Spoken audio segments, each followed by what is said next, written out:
passou por essa experiência?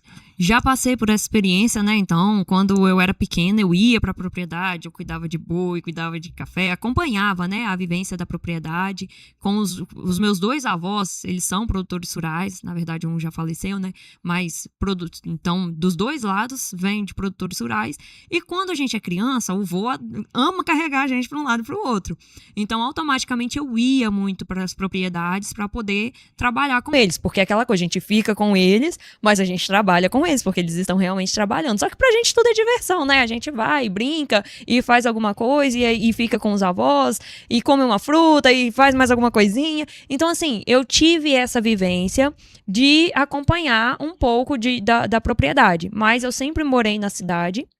E eu estudei, eu fiz faculdade ali na UFES, que é um centro de ciências agrárias, né? Então, é voltado mesmo para o agro.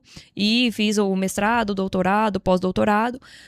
E o que aconteceu foi, em 2023, eu participei do programa, é o Programa de Desenvolvimento de Lideranças Jovens no Brasil, que é o CNA Jovem, então ele é um programa da CNA. E nesse programa que eu comecei a realmente trabalhar nessa área de liderança dentro do agro. E, assim, continuo. Agora eu tenho menos tempo ainda de ficar dentro da propriedade, porque eu rodo muito, eu trabalho viajando. Então, eu viajo não só dentro do Espírito Santo, mas eu também viajo para fora do Espírito Santo.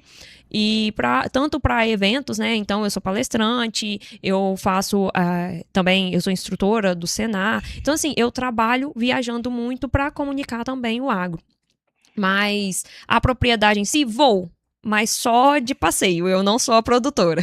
Fala um pouquinho sobre essa sua formação acadêmica. Eu brinquei aqui, logicamente que eu levei de uma maneira leve, né? Porque inclusive é um lema do nosso programa. A gente conversa as coisas aqui de uma maneira tranquila, leve. Mas eu digo pra você o seguinte, eu fico muito feliz, cara, quando eu encontro pessoas que estudam, né? Que se dedicam, que se debruçam sobre o conhecimento. Eu interrompi, eu cheguei a fazer MBA, me formei em Relações Internacionais, depois fiz MBA em Gestão e Estratégia de Negócios, mas eu não consegui, por força de outras coisas, permanecer no estudo. Eu gosto de estudar, já fui professor e coordenador da São Camilo aqui, de um curso, então eu gosto desse ambiente de docente, né? Mas eu não consegui levar isso, então eu fico muito feliz quando eu encontro gente que gosta de estudar e que... Fala um pouquinho dessa trajetória de estudo sua. Então, eu também, a minha primeira formação é docente, né? Eu sou professora de formação, a minha primeira graduação foi em Ciências Biológicas, licenciatura. Então, eu comecei a fazer a licenciatura, mas dentro do Centro de Ciências Agrárias, toda a área de pesquisa é muito voltada para o agro. Então, automaticamente, eu comecei a trabalhar dentro das minhas linhas de pesquisa com o agro. Aí eu fui fazer o mestrado e o doutorado, fiz mestrado e doutorado em genética e melhoramento, mas também voltado para o agro. E o pós-doc eu fiz em agroquímica. Então, eu trabalhava realmente com desenvolvimento de defensivo agrícola. E aí é totalmente agro, né? Por conta dessas da minha pós-graduação, mestrado, doutorado e pós-doc, eu ingressei na minha segunda graduação, que é engenharia agronômica. Mas eu gosto tanto da área docente que eu falo, sempre quando me perguntam se é o quê, eu falo, eu sou bióloga. Porque eu realmente tinha essa vontade de ensinar, eu queria ser professora, o meu desejo era ser professora. Então hoje eu me sinto realizada, porque eu posso não estar dentro da sala de aula, inclusive foi uma opção depois, com o desenvolvimento da minha carreira, ela saiu da sala de aula e veio para a comunicação. E hoje eu sou mais feliz na comunicação porque eu prefiro falar para mais pessoas, sair, ver gente nova, ter mais experiências de convivência do que dentro da sala de aula também. Então, eu consegui unir duas coisas que eu gosto muito, que é exatamente viajar, conhecer pessoas, conhecer novas realidades, com a parte de ensino que eu tanto gostava, que eu queria ser. Então, quando eu me formei no ensino médio, eu não conseguia ver que eu conseguiria ensinar, mas ensinar aprendendo tanto fora da sala de aula, igual eu faço hoje. Antes eu pensava assim, se eu vou ensinar, eu tenho que ensinar dentro de uma sala de aula. E hoje eu vejo que não precisa, né? E isso me realizou demais profissionalmente. Mas eu vejo que, assim, muita gente tem boa intenção e boa vontade de fazer um doutorado, por exemplo, ou fazer um pós, como você, né, que eu acho que é o ápice, né? Depois de pós-doutorado tem mais alguma coisa? Não, eu posso fazer outro pós-doutorado. Exatamente, pronto. Então, faixa preta já é faixa coral, né? Se for fazer uma comparação com o jiu-jitsu. Não é nem preta mais, é coral. Sim. Bom, mas eu digo, muita gente tem vontade de estudar, Tamires, mas aí encontra na vida obstáculos, né? A necessidade de trabalhar para sustentar a família, a falta de foco, né? O próprio mercado de trabalho que acaba consumindo a gente. Como é que você conseguiu conciliar? É legal, porque a gente gera o programa aqui, Tamires, inclusive para influenciar pessoas também, né? Para a gente servir de modelo para alguma coisa, né? Contar histórias aqui que sejam edificantes para as pessoas. E dá para dar uma pincelada, como é que você conseguiu se dedicar? O que precisou dar certo para você fazer essa trajetória de educação que você debruçou sobre ela? São 2 pontos, e aí eu já vou entrar até em uma outra partezinha para poder te responder.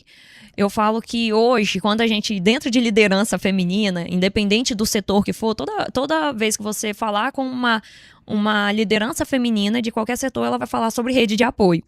Então, trazendo um pouco dessa rede de apoio, eu sou uma pessoa que eu me coloco como privilegiada, porque eu sou alegrense. E eu estudei dentro de Alegre, então eu não tinha que pagar aluguel, eu não tinha que pagar as contas, porque eu morava na minha casa com os meus pais, e isso já é uma vantagem muito grande. Para quem não sabe, Alegre é um polo educacional na área de agricultura, tem escola técnica ali de Rife, né? Tem a faculdade, e muita gente vem para cá, e tem um custo alto, né? Para se hospedar, para se manter, né?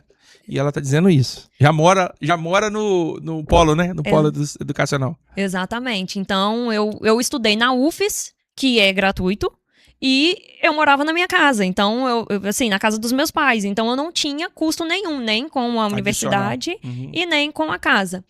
E os meus pais sempre me apoiaram muito, a minha família sempre me apoiou muito. E então, assim, eles me fizeram todo o meu suporte para poder estudar, eu não precisei de trabalhar mesmo. No mestrado, o programa de mestrado que eu entrei, ele não aceita alunos sem bolsa. Então, eu já recebi a bolsa do governo para poder fazer o mestrado. O doutorado eu fiz no mesmo programa, então eu também já tinha a bolsa de doutorado para poder estudar, dedicação exclusiva, né? Então, assim, eles dão a bolsa para não ter essa questão de necessidade. Competir com o emprego. Exatamente.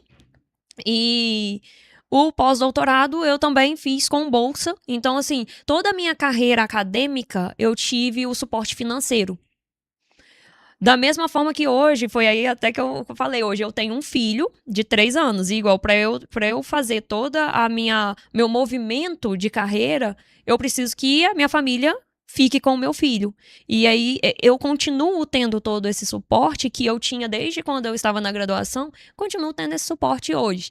Então, assim, eu tenho o lar que sempre me abrigou, abriga também o meu filho hoje, quando eu tenho que viajar, e eu viajo muito, né? Então, eu até falei, nas próximas 3 semanas eu tô viajando. Então, meu filho fica com a minha mãe e com a minha sogra.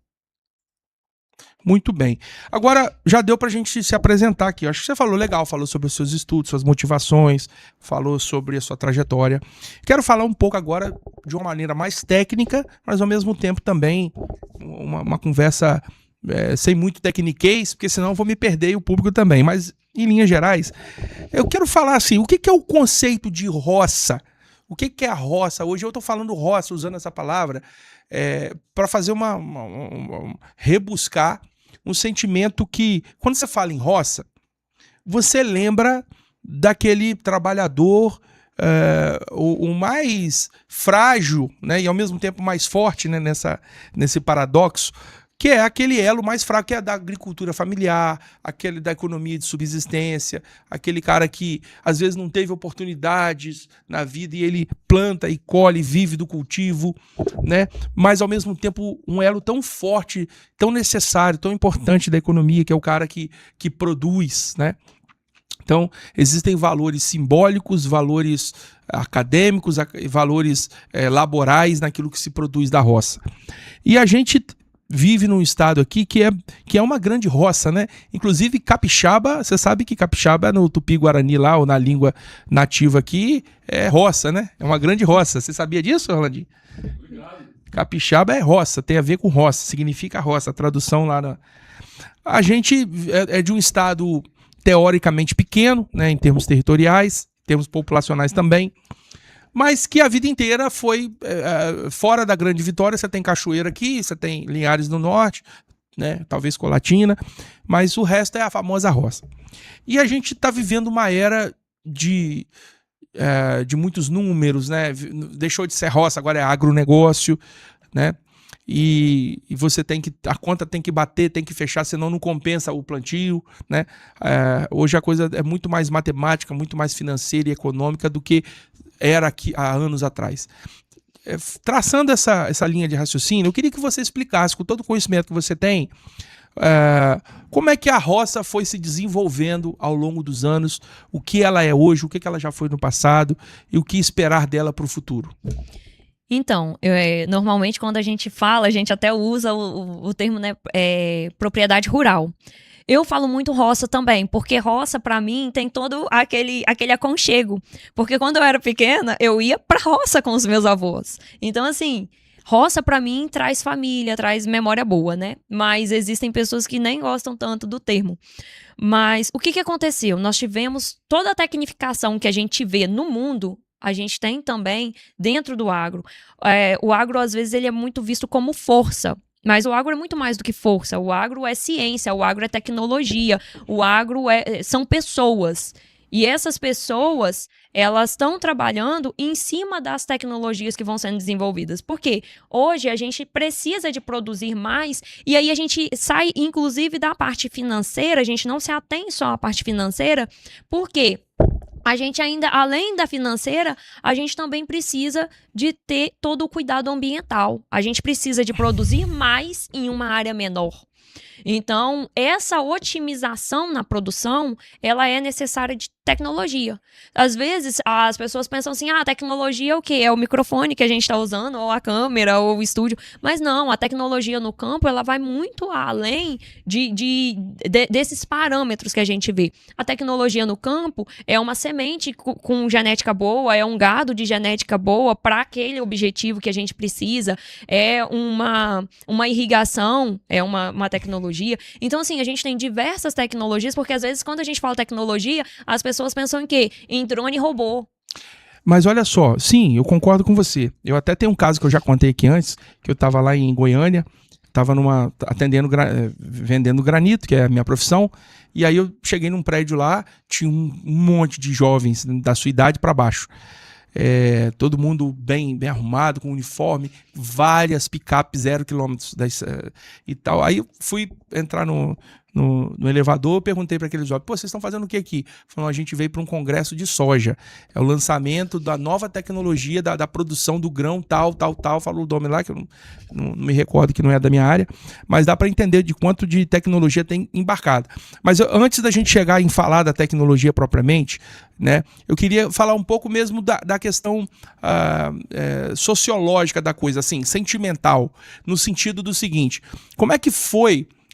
A gente participa de uma geração, Tamires, que vivencia, né, a transição do analógico para o digital, correto? Sim. Então a gente viu isso acontecer, talvez, não sei você, mas eu e o Orlandinho certamente já fizemos ligação de telefone de ficha, né?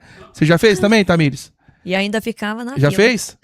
Pois é. Você já ficou? Já fez? Ainda ficava na fila ainda para chegar a nossa vez. E depois, você não sabe nem o que é isso, né, bacaninha? Antigamente tinha um cartão da Oi. Quem nunca raspou o cartão da Oi para voltar crédito? E de repente hoje é celular e videochamada, etc. Como que foi essa transição, esse impacto da transição de que, cara, tem que inovar, você tem que botar um trator mais tecnológico, você tem que investir em tecnologia de plantio. Como é que foi isso? Foi normal? Foi tranquilo? Foi de boa? Ou, né, porque o cara da roça é o cara matuto. Isso a gente não pode negar, né? Que é aquele cara matutão, aquele cara braçal, aquele cara... E como é que planta na cabeça do cara que ele precisa inovar? Então, o que tem acontecido, Bruno, é um movimento reverso. Então, a gente tem, historicamente falando, nós viemos de uma propriedade pouco tecnificada, então a roça era pouco tecnificada, eram essas pessoas realmente mais matutas e tudo. E o que aconteceu? O êxodo. Então, todo mundo ouvia o quê? O pai falava pro filho, filho, você tem que ir pra cidade, que você tem que estudar, você tem que fazer uma faculdade, porque aqui não é vida, aqui o serviço é muito pesado, aqui é sol, aqui é chuva. E realmente é. E... Mas não via perspectiva, né? Não tinha perspectiva ali naquele ambiente. Isso. E aí o que aconteceu? Os herdeiros foram todos pra cidade. E hoje falta mão de obra muito grande, na cidade também, mas na propriedade muito mais. Então, essa falta de mão de obra dentro da roça, ela impulsiona essa tecnologia. Porque se eu não tenho algo para facilitar a vida do produtor que está lá, para conseguir produzir com menos mão de obra, ele não dá conta, porque hoje ele não tem mais a mão de obra, porque todo mundo foi para a cidade. E aí agora, com a tecnologia voltando, está tendo uma fixação melhor e inclusive já está começando a ter alguns herdeiros, né, alguns sucessores, que a gente chama de sucessores, alguns sucessores voltando para as propriedades para poder realmente trabalhar a terra e trabalhar com tecnologia, com dados. Então, hoje a análise de dados chegou no agro também, né, tá aí em todo lugar e no agro também. Então, a gente tem toda a análise de dados dentro das propriedades para fazer essa produção mais direcionada. Mas por quê? Porque a gente precisou de trazer esses jovens de volta para o campo, porque não tinha sucessores. Em síntese é isso, não tinha sucessores, não tinham pessoas para trabalhar a terra. Então, na verdade, a busca pela tecnologia ela foi inevitável, né? Você precisava de automatizar a produção no campo, não é isso? Isso aí, a gente vai muito pela dor, né? Então, realmente precisou da dor chegar. E aí, ou a gente aprende pelo amor ou pela dor, né? Assim que eles falam. E realmente foi pela dor. Precisou, não tinha pra onde correr.